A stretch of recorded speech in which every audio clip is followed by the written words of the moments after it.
नमस्कार। हिंदी साहित्य की ऑनलाइन कक्षा में आप सभी का स्वागत है।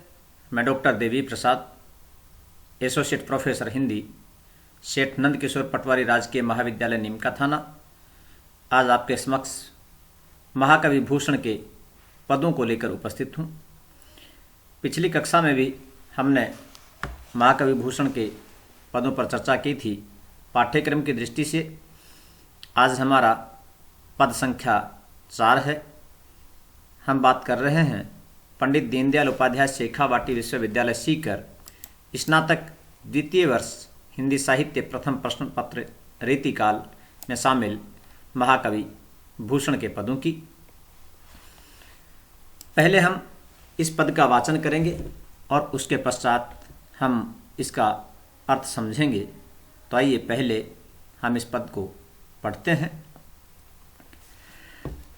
उत्तरी पलंग ते नदियों है धरा पे पग तेऊ सग बगन सी दिन चली जाती हैं। अति अकुलाती मुरझाती न छिपाती गात बात न सोहाती बोले अति अन्न खाती हैं। भूषण भनत सिंह शाही के सपूत सिवा तेरी धाक सोने आरी नारी बिल लाती हैं।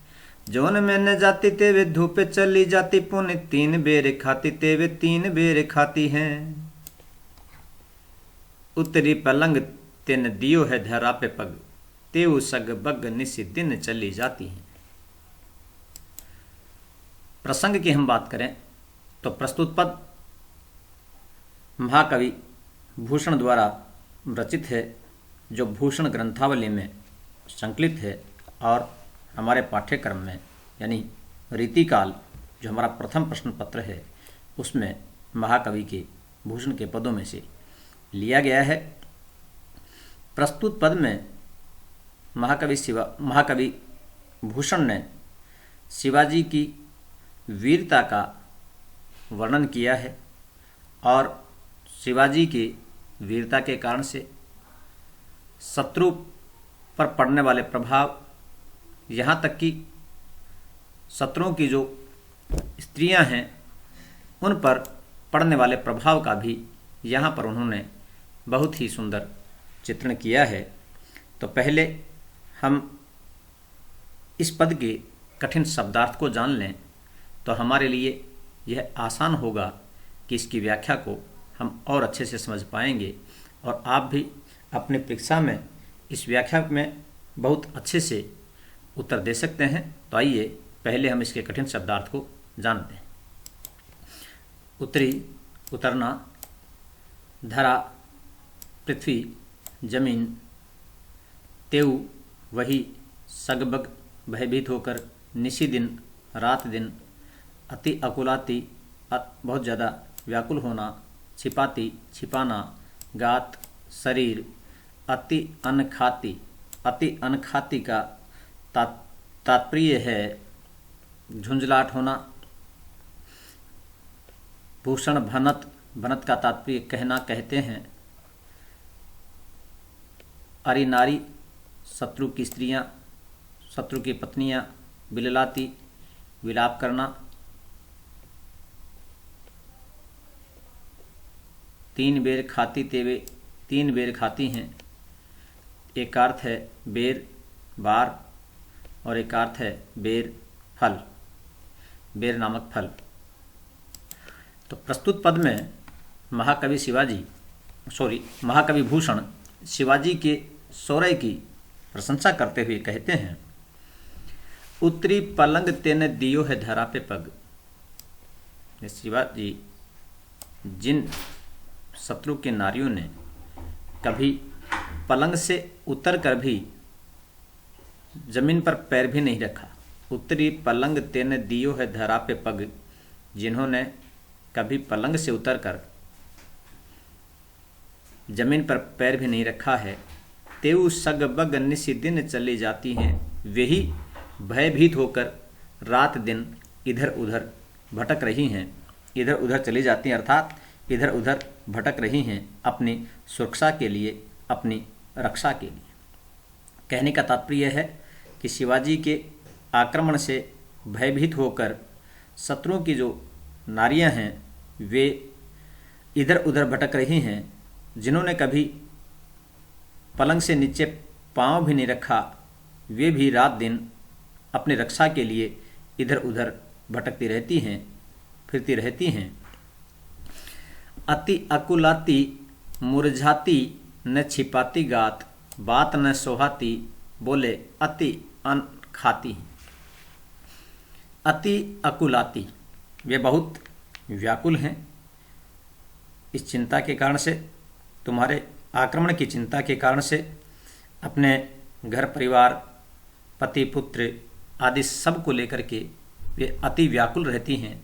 मुरझाती, इसके कारण से वे मुरझा जाती हैं, अर्थात चिंता के कारण से उनके चेहरे मुरझा गए हैं, उनका शरीर मुरझा गया है। न छिपाती गात, और वे अपना शरीर भी नहीं ढक पाती हैं, क्योंकि उनके हालात इतने विपन्न हो गए हैं कि वे अपना शरीर तक भी नहीं ढक पाती हैं।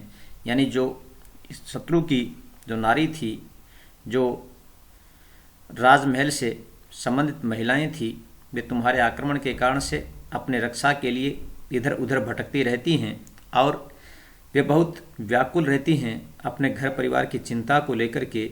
वे बहुत मुरझा गई हैं, बहुत परेशान हो गई हैं, उनके हालात इतने विपन्न हो गए हैं कि वे अपना शरीर तक भी नहीं ढक पा रही हैं। बात न सोहाती बोले अति अन्न खाती हैं, और बात न सोहाते, उनको कोई भी बात अच्छी नहीं लगती है। सामान्य सी बात है, जब मनुष्य परेशान होता है तो उसे अच्छी से अच्छी बात भी नहीं सुहाती नहीं है, अच्छी नहीं लगती है।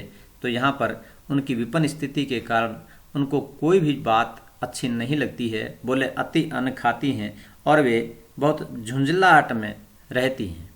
भूषण भनत सिंह शाही के सपूत शिवा, तेरी धाक सोने अरे नारी बिल लाती। भूषण भनत, भूषण भूषण भनत, भूषण कवि कहते हैं कि हे शाही के सपूत शिवा, हे शिवाजी, आपके धाक के कारण से, आपके भय के कारण से, अरे नारी, शत्रु की नारियां बिललाती हैं, विलाप करती हैं, व्याकुल रहती हैं, बहुत भयभीत रहती हैं।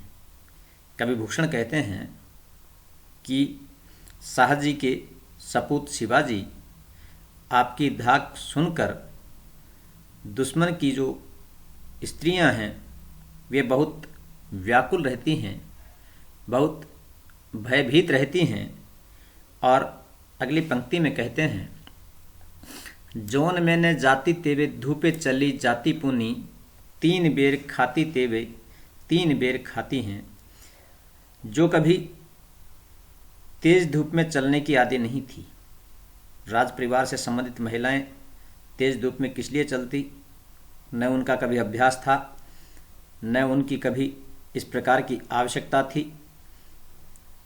तो कवि भूषण इस बात का चित्रण करते हुए कहते हैं कि कभी जौन में न जाती तेवे, कभी चांदनी में भी चलने का उनको अभ्यास नहीं था, अर्थात उनको कभी आवश्यकता नहीं थी।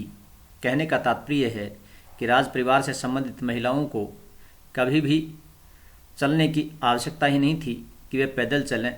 तो वे चांदनी जौन में न जाती, जो चांदनी में भी नहीं चल पाती थी, ते वे धूपे चली जाती, वे धूप में चल रही हैं। इतनी जो तेज धूप है उसमें वे आपके भय के कारण से आपसे भयभीत होकर के और वे चल रही हैं, रात दिन चली जाती हैं, चलते रहती हैं अपनी रक्षा के लिए। 3 बेर खाती तेवे 3 बेर खाती हैं, कभी 3 बार वे भोजन किया करती थी, यानी वे स्त्रियां कभी 3 बार दिन में 3 बार कभी भोजन किया करती थी। परंतु अब वे तुम्हारे इस भय के कारण से इधर उधर भटकती रहती हैं और उनकी स्थिति इस प्रकार की हो गई है कि वे 3 बेर खाती हैं।